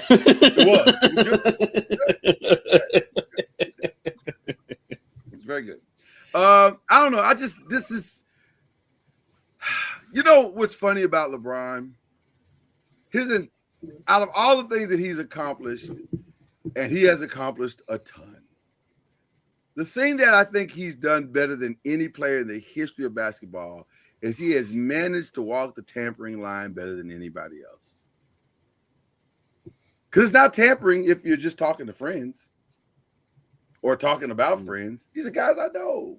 I know everyone. Right. But it's interesting that this would come up at a time where the trade deadline is coming and When LeBron guys will take one more run, and when guys who have already been moved can now be moved, and the trade deadline is a month away, and so not even really that Right. weeks. We're weeks away now. Yeah, weeks away from it now. Yeah. So, it'll be interesting to see where Jaren Jackson ends up playing in the rest of the season, because I do think he would be a great fit for. He'd be a the Lakers. phenomenal fit. He'd be phenomenal. And as crazy as it sounded when you originally said it, that you'd rather have him over Giannis, it does make sense, I think, with the Lakers, because Jaren doesn't have to have the ball. He does it. That's why it works so well. He's Yeah. going to get 2015 because he's Jaren Jackson, and that's the only reason. And he doesn't care, and he takes the ego completely out of it. Like that, I love that. What would you prefer to have, Charlie Ward? Jaren Jackson or Giannis, or does it matter? A fit does matter. Mhm. So it depends on what you're looking for. And with the Lakers, the reason I say he would be playing the 5, because he could play the 4, but if you're removing Austin Reeves out of the mix, but then Austin Reeves, was he starting? I know he was Austin, playing yeah. well at one point. Yeah, He's out right now with an injury, but yeah. Yeah, But there no, are at one some that point he believe was- that if a Jaren Jackson thing happened, Charlie, that they could do the deal without losing Austin Reeves, which makes it How? even more interesting. Well, because how would they do the that? Lakers have like 3 or 4 expiring contracts, and so it would be those 3. It'd be like those expiring contracts plus like 2 or 3 first rounds, that kind of thing. So I would think that would have to include Vanderbilt, Vanderbilt, I was gonna say. Rui. Yeah, it maybe Gabe Vincent. Like it'd be definitely be Gabe Vincent, because it'd be an interesting. But then now you're messing with your depth. You are. That's the X factor. Now you got to go fill out the roster again. Yeah. I can understand it, but I don't know who you're chasing in the West. Are you going to be able to beat San Antonio? Denver's looking solid, even without Jokic. Yeah. You chasing, the Thunder. So will you be able to beat those teams with this move? Because knowing that LeBron is old, Luka is, a strain away from missing a few games, and then if you're talking about the playoffs, if anything goes down, so you're messing with your depth. when you Yeah. have when you're losing those type of players, which they're good pieces to what they're Yeah. currently doing. And now you're asking LeBron to play probably a little bit more. I'm play gonna him play a and little bit more. asking him to play the 3 if you have Ayton and Jaren Jackson down there. So LeBron's right. going to be playing the 3, and I'm not Oh, so yes, sure he right. can really hang I with forgot Yeah. Aiden was there. Yeah. And can LeBron still guard a 3 for 48 minutes or 40 minutes? No. Let's I'll answer that right now. No. Not at all. Not for 48 minutes. No.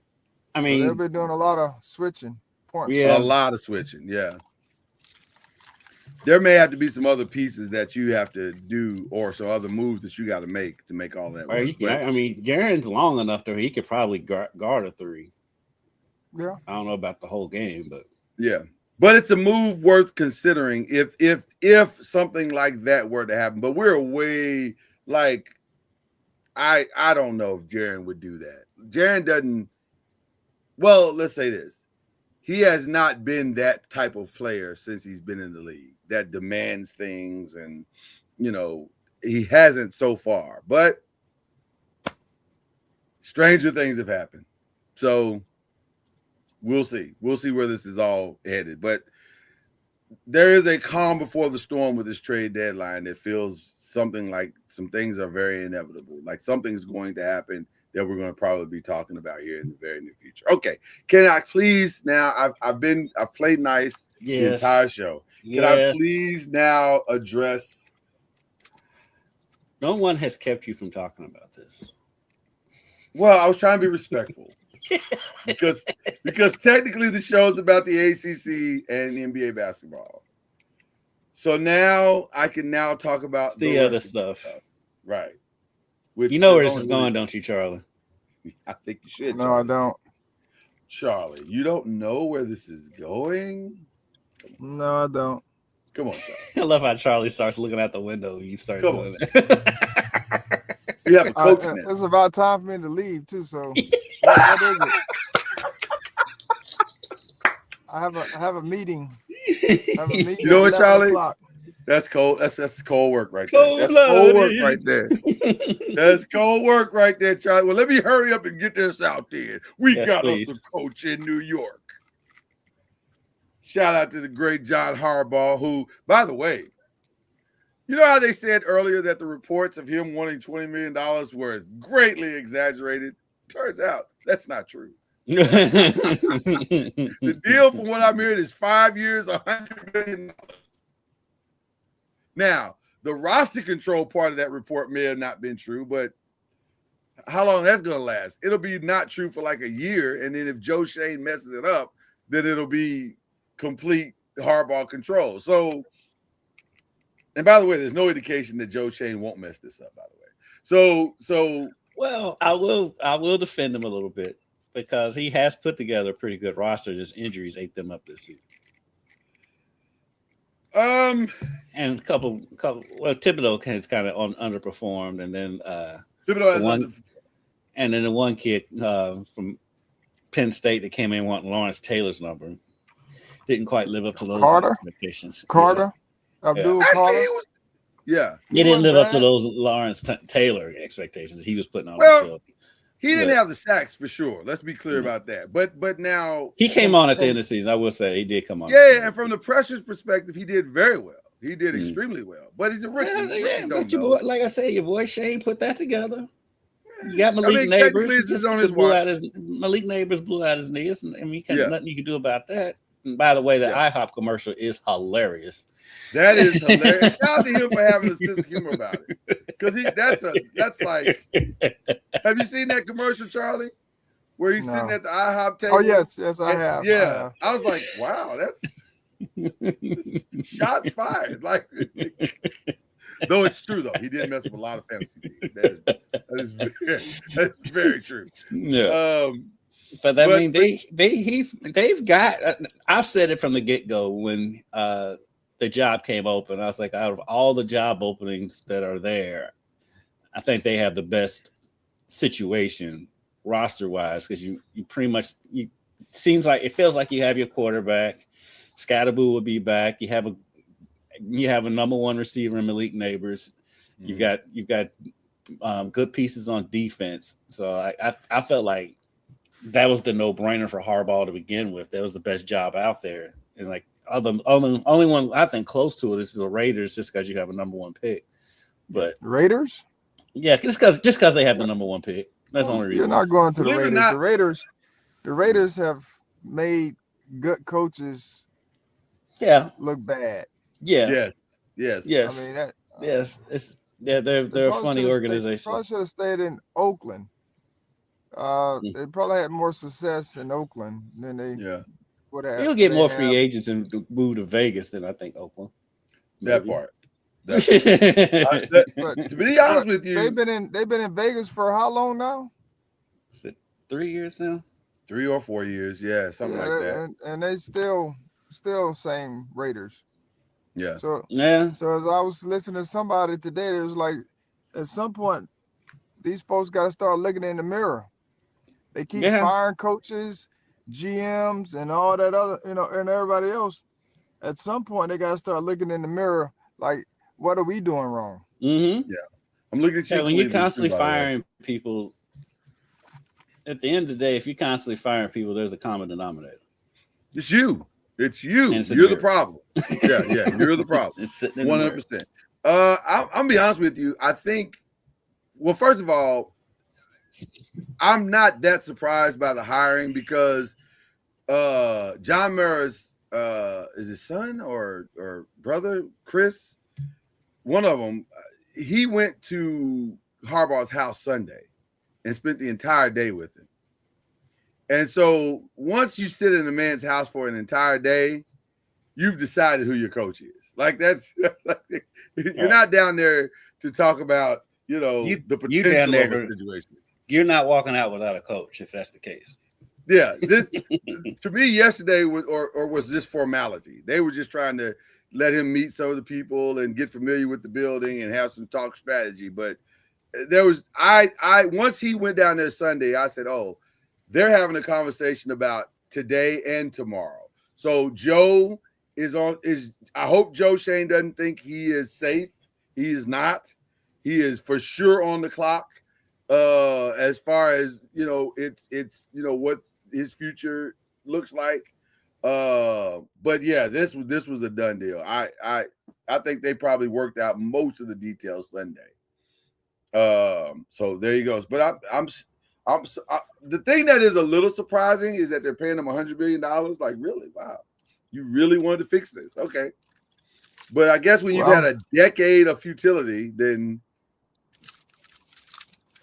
Well, my whole thing is also they got to give man time. Like they can't do what the Raiders did with Carroll. Yes. And look at the season and determine how someone's going to pan out. So hopefully they give him time to work some form of a team together. I mean, they have a quarterback that they feel good about. Hopefully they keep Jameis just for please keep Jameis. Entertainment and mentorship purposes. Yes. He is a great guy to have in a locker room. But keeping guys injury free, your main guys anyway, definitely goes a long ways in your success. As well, even with Jackson Dart, just him understanding his value and not putting himself in harm's way, thinking he's Superman.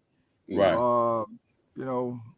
But I think it's a good job. Of course, New York is New York. They can pay whatever to make it happen. But it's just how are they going to support him through the process? Because the Jets they're very similar. Are they going to support people long term, or are they just going to keep bringing people in and saying, "Oh, we're giving people jobs," but they're not supporting them properly, whatever that looks like. But hopefully it'll be good for the Giants. I know people talking about the Super Bowl or a bust. I'm like, what are we talking about? I don't know about that part. Like, let's settle down. Let's just make sure we try to make the playoffs. Right. No, Charlie, let's have a winning season. Let's get over 500 first. Let's get over 500. And Let's let's start be honest. there. Yeah, And let's see, East over 500 will probably get you in the playoffs. right. That's viable. So if we can do that, I consider that a win. We're not going to be delusional here. It's not that. So, but yeah, it's a good hire though. It's a really, really good hire. So now all the other hires will take place, and it'll be interesting to see where everybody goes. Mm-hmm. I need to jump off. I got a coaches meeting here, and I look forward to seeing you, man. Yeah, you got on your good coat. Sir. Bring that coat. I want to see that coat up close. Because it's gonna be cold here. It's gonna be cold. Yeah, it's not gonna be cool like it is in Tallahassee with your 42 degrees. Cold. It's still 43. It's still 43. Yeah, it won't be that here. Bring a coat, sir. That'll be sweltering here next week at 40. God bless you, brother. Appreciate you, man. All right. See you guys. All right. Get out the bubble coats. See you, man. Great Charlie Ward. Taking people's parking spots. Yeah. What's that about? Like, what are you? Cold-blooded right there, man. Charlie just out here yoking people. Like, cold-blooded.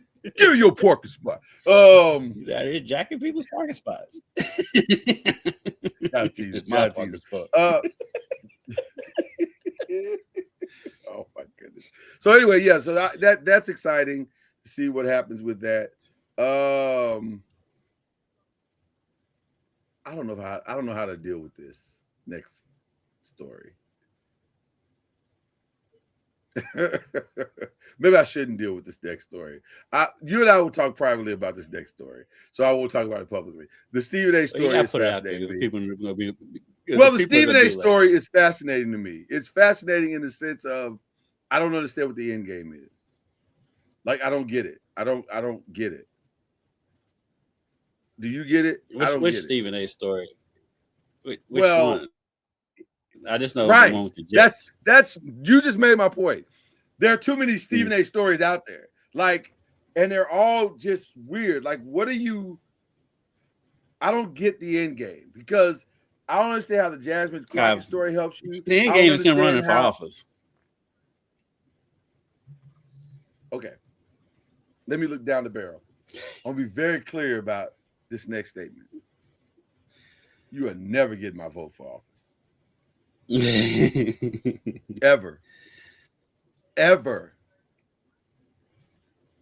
I cannot stress. And that's not even questioning your broadcasting skills. Like you've done what you've done in this industry, and it's more power solid. to you. I applaud you. Yeah, more power to you.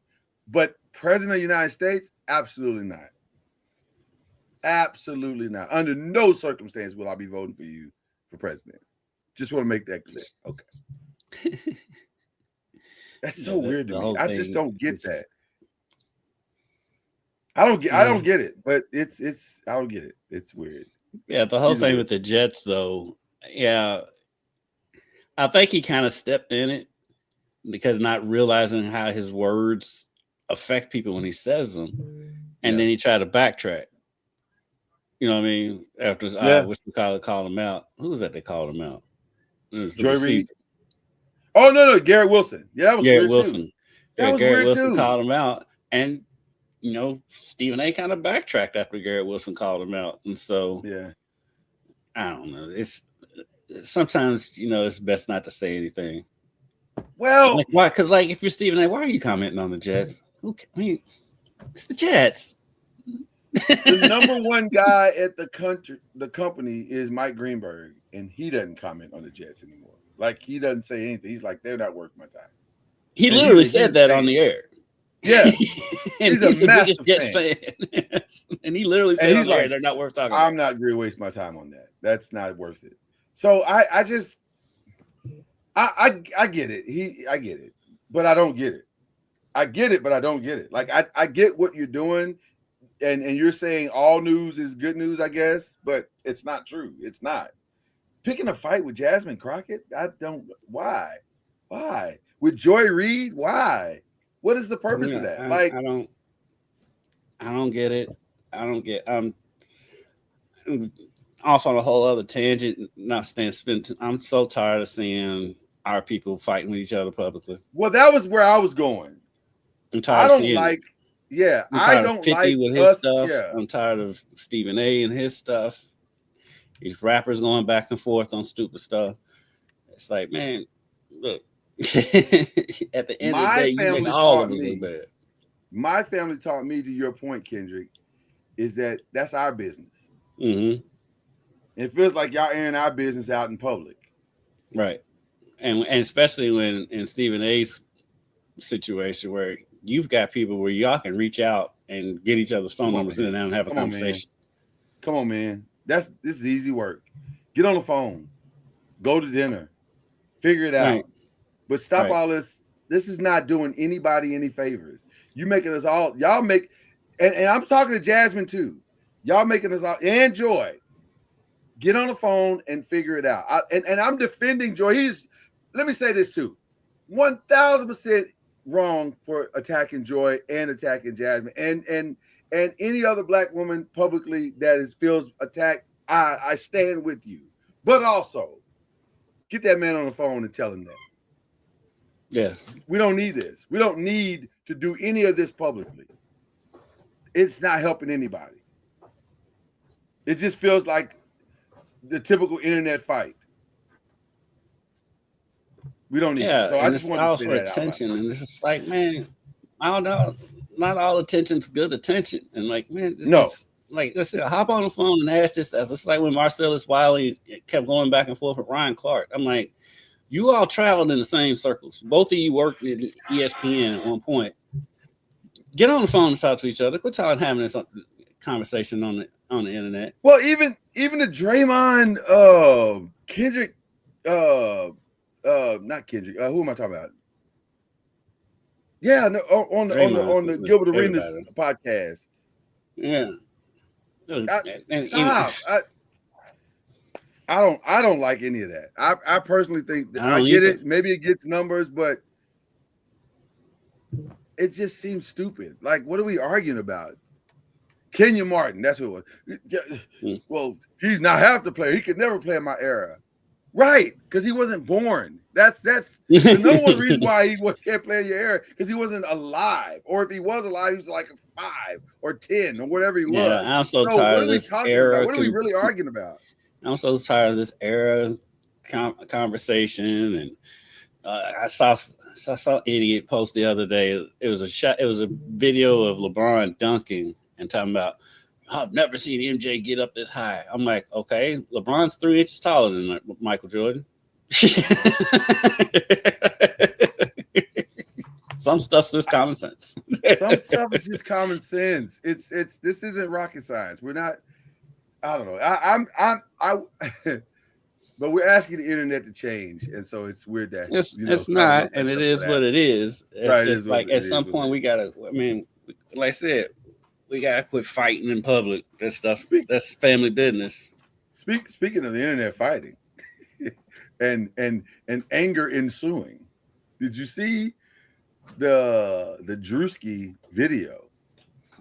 I didn't. I saw bits and pieces of it. The thing that cracks me up about people being so mad, I'm like, there was a whole show called The Righteous Gemstones that he basically got this bit from that aired for like 4 or 5 seasons. Oh, I got news for. Well, first of all, shout out to The Righteous Gemstones. Love that show. I thought the ending was my crazy, favorite shows ever. Yeah, I thought the ending was crazy. Yeah, but the rest of the show was fine. But let me also say this to you, Kendrick. He didn't just get it from The Righteous Gemstones. These things happen. Oh yeah, these things happen. I'm just saying, only thing at real churches, him flying around on the thing. That's what I'm saying. He got from Righteous Gemstones. No, they did that in the last season. He also got that from an actual church, a actual pastor. I'll send you the video.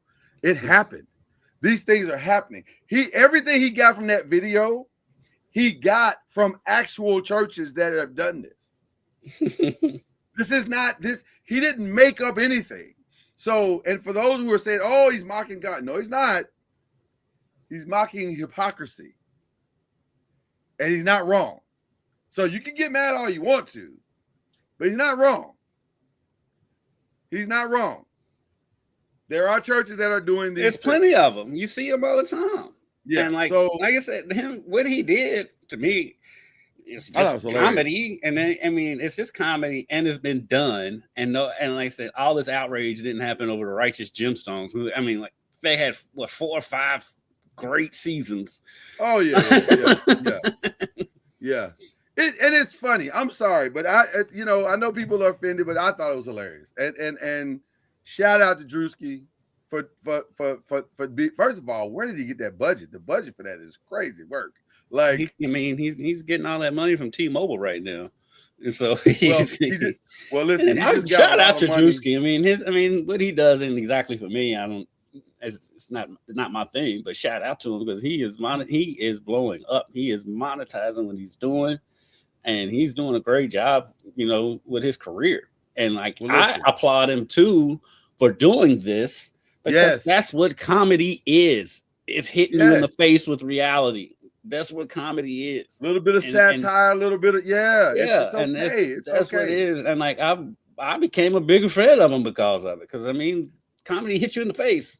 That's what comedy is. Well, the first thing I thought was when everybody started getting mad, I said, well, a hit dog will holler. That's how that works. Yeah. But second of all, shout out to Drewski for $100 million, almost $100 million across the platforms. Come on, man. That's Cat Williams type numbers. Yeah, I don't even think Cat's done that. No, Cat. Well, when I say Cat, I mean Cat and Shannon when they did that. Yeah. Yeah. So that's Cat Shannon Sharp numbers. By the way, has there ever been a bigger fumble of the bag than we have to do a fumble of the bag show, and I wonder, has there ever been a bigger fumble of the bag after success? Because you were poised. He's right there. He was right there to get McAfee money. Now, here's the thing. Drewski is now poised. He's sitting in the seat now because the deals are coming. The networks are coming. They're going to call now, and they're going to be like, hey, man, you just did $100 million off one video. Let's talk. Let's have a conversation. He's coming. Drewski's coming. I mean, like I say, you already seen him on mainstream ads all day, every day. He's hashtag protect Drewski. Because there's like 4 or 5 T-Mobile ads with him in them, and then he was on that Bet Online, one of those gambling sites. He was on that little thing with Joe Button and all that. Yeah. So I mean, Drewski is blowing up right now, and so shout out to him. He is poised. Poised. This could be his time. And the crazy thing about it is he's not a stand-up comedian. Most comedy people are stand-up comedians. It's not him. And he's one of those guys that took advantage of COVID because all these dudes, him, Casanat, all these dudes, Speed, whatever his name. Yeah, all that came from COVID, and shout out to them for capitalizing on a downtime. And so I give him all the props in the world. If I were him, I'd make sure that my team was tight now, tighter than it's ever been. I'd make sure that I truly have a plan of what I want to do going forward, and then I need to change my habits. Whatever negative habits you have, because sir, you are now in the spotlight. You're not in the shadows anymore. You are no longer an internet dude. In his defense, I've never heard anything negative. Haven't heard anything, but that's how it works. That's how it works, though. That's how it works. Yes, it is. You know what I mean? And Shannon.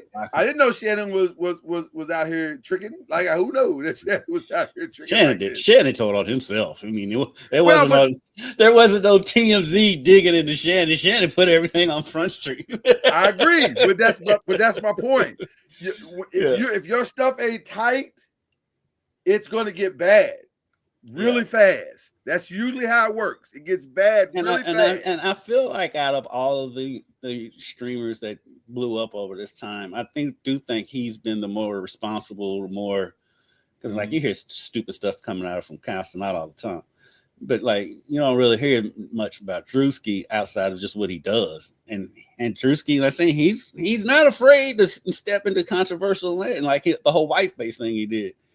That was wild. That was a good That's video wild. too, by the way. It was hilarious. And like I said, I get respect for him because he'll take chances.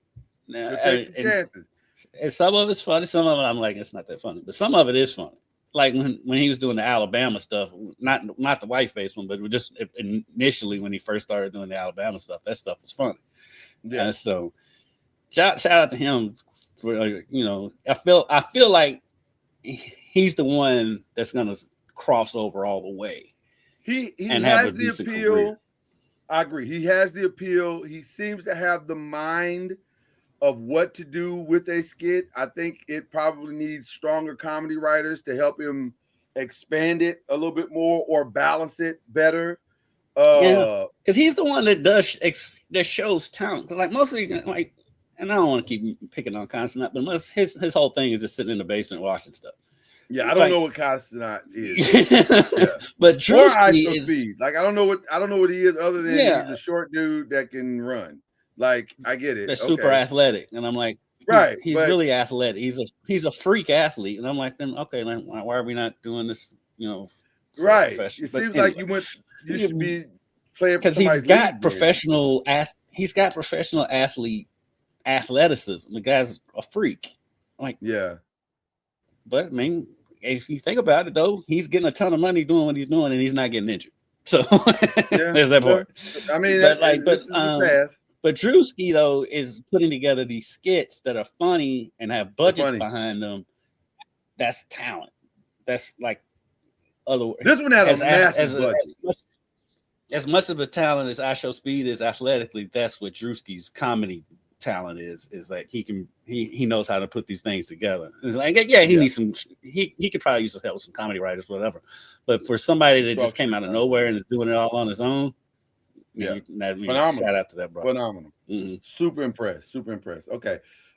Anything else that we need to discuss before we get out of here? They screwed my movie this weekend at the Golden Globes. I mean, shout out to Tiana Taylor. I saw One Battle After Another. Have you seen One Battle After Another? Man, I ain't seen a movie. There hasn't really been a movie that's gripped me like I've got to see this movie. There just hasn't been. I don't think there's been one for me other than Sinners. Yeah, other than Sinners, there hasn't been one for me as well. But I did see One Battle. I purposely watched certain movies over the Christmas break or our little break because I just wanted to detox.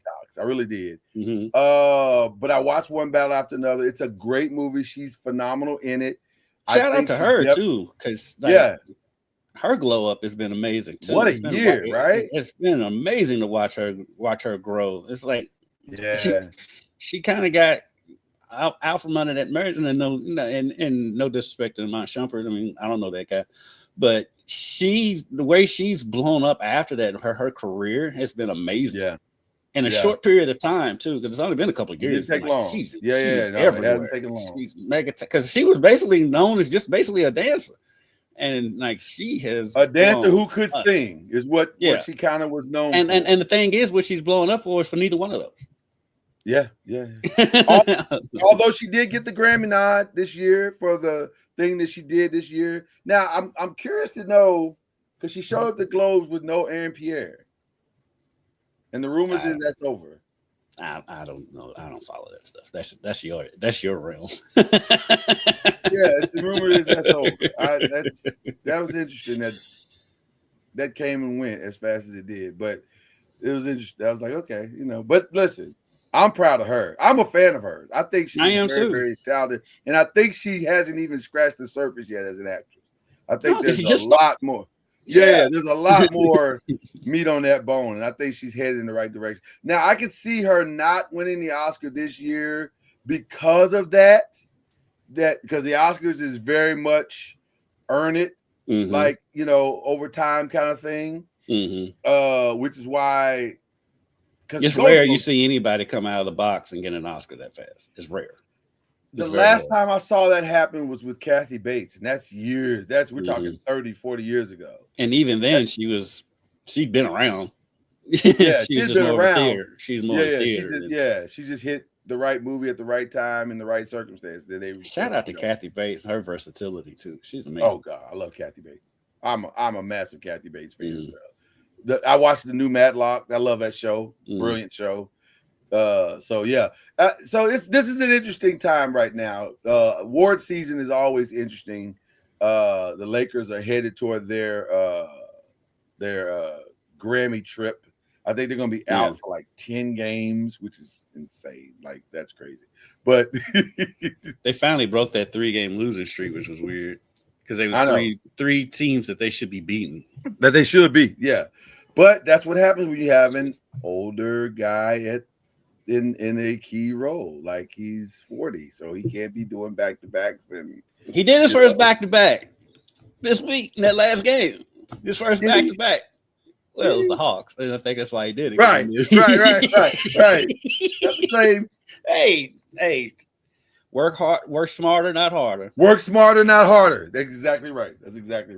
I live by that, by the way. I'm literally while during this show, I'm literally trying to explain to somebody that you're working too hard on something. You're working too hard. Yeah. Speaking of that, before we get out of here, I gotta check in with my guy right now. You're headed to Miami, man. Excited. Just looked over at first. Are you excited? I was gonna ask. How you feeling about that? Just looked over at First Take and saw some highlights from Miami and Indiana. I'm excited because my partner in crime at work, Dusty Baker, he's been on the Indiana beat. He went up for the Michigan State game. He went to Atlanta, so I'm gonna keep him there with them. So I'll be able. So I'll focus more on the Miami side of things when we're there. So I'm excited about that because Malachi Tony is so fun to watch. Yeah, and he's so mature beyond his years. And this is like, because I keep hearing Levitar talking about, everybody wants Miami to lose. This could not be further from the truth. I'm not sure that's it as much as I don't think this is about Miami losing. I think this is about everybody's shocked that Indiana's even here. It's just a better story because it's a team out of nowhere, and then you have this extremely likable quarterback that everybody can get behind and root for. And so he's the Heisman. The story is just amazing. And the only way the Miami story could be trumped, because their story is amazing too. The only way they could be trumped is by a story like this. Because out of the 4 teams that was in the Final Four, Miami had the second most, third, because Ole Miss's story with everything with Lane Kiffin. But that was wild, yeah. But Carson Beck getting a second chance, the U, everything that goes along with the U. Then they're being coached by a former player who was a part of all of that, and so and then you have a guy like Ruben Bain who probably could have been a Heisman candidate. If it was the essence of what the award is supposed to be. Yeah, Malachi Tony, who's supposed to still be in high school, is probably going to be the best player on the field on Monday. Hey, their story is amazing. If from a journalistic perspective, this is the easiest game to write about that we've had in maybe 5 years. Like, it's so easy. You don't have to work for any story. There's so many great stories. Just put them in a bowl and just pick one, and that's your story. Like, it's from Cignetti. How is he even here? Right? The journey of Cignetti to Mario Cristobal to Fernando Mendoza just like all these things you're saying. It's an easy thing to write. It's an easy thing to report. And you don't have to choose who you're going to root for. That's the other thing that makes this very interesting because there's no villain. There's no villain in this game. Which is ironic because that's usually not how this works. Usually Miami is the villain. Miami is usually the villain.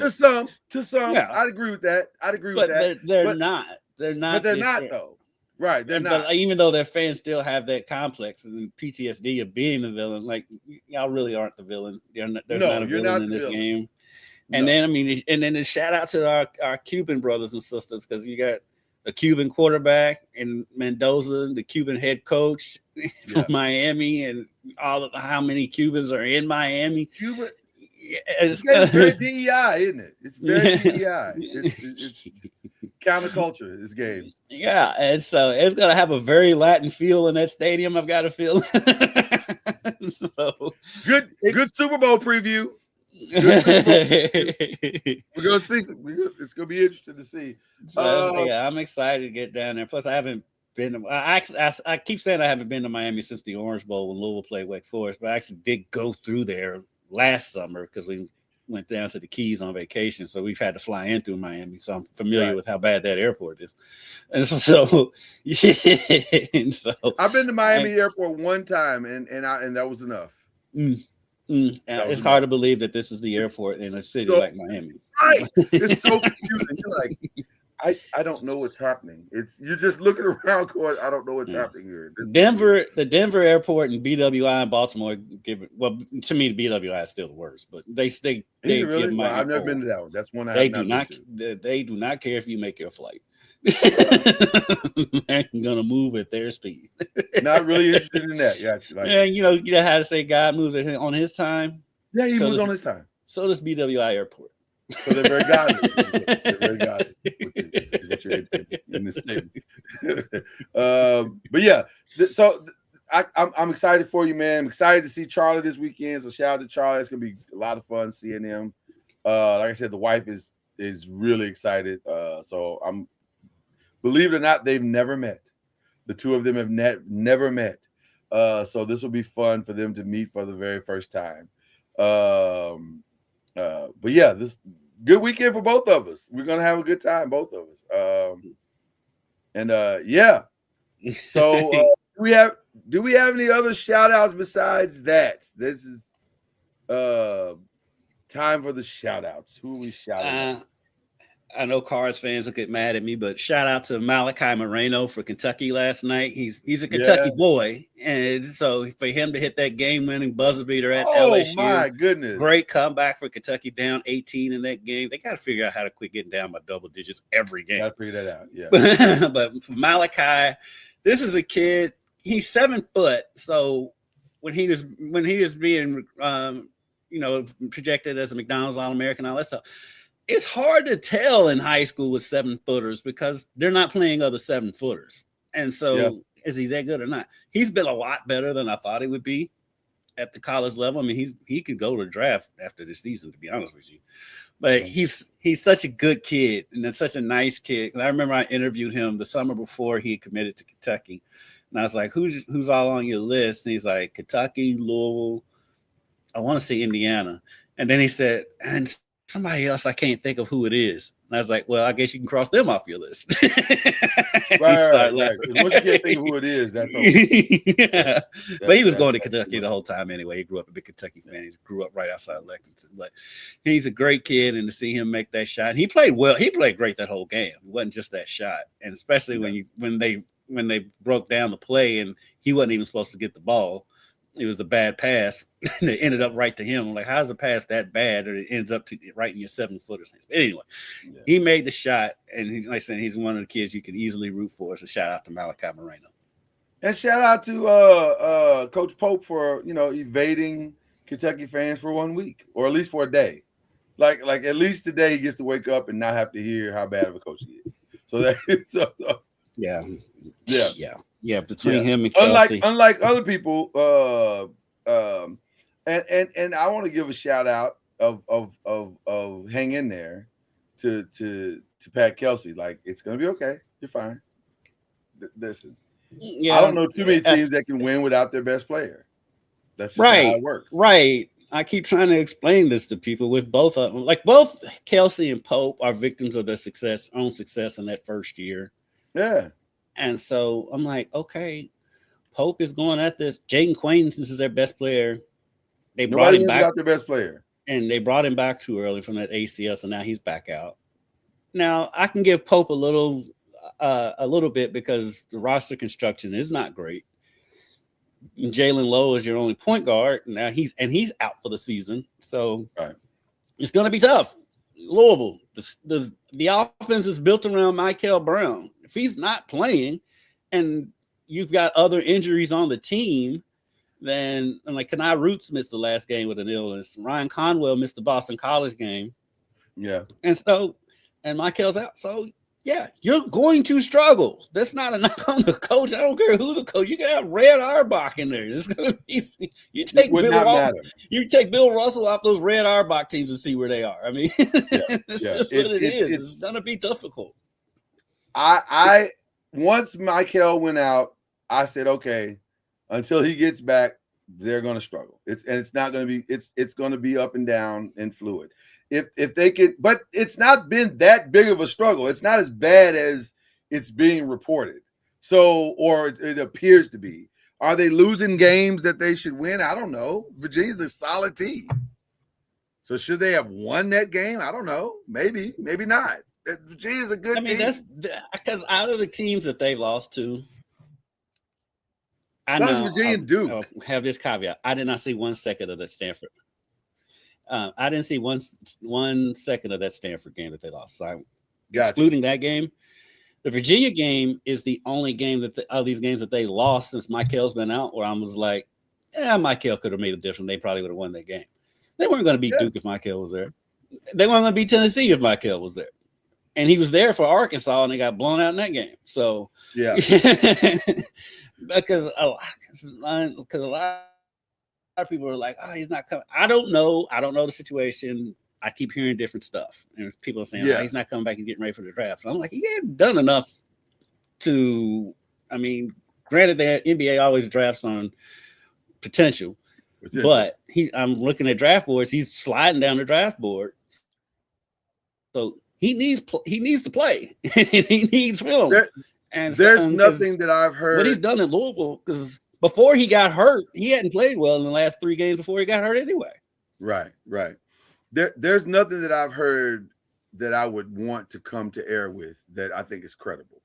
I've heard a lot of rumors, and I'm sure you have. I'm the same way. I hear stuff. I mean, I heard stuff from somebody that I trust literally at the game the other night. Yeah, and I don't, and even with that, I don't feel comfortable saying any of that because I don't know if any of that's true. Right, but I'll just say this: Pat Kelson says in the press conference. And by the way, I agree with you, and I also think what you said is also true. He needs to play.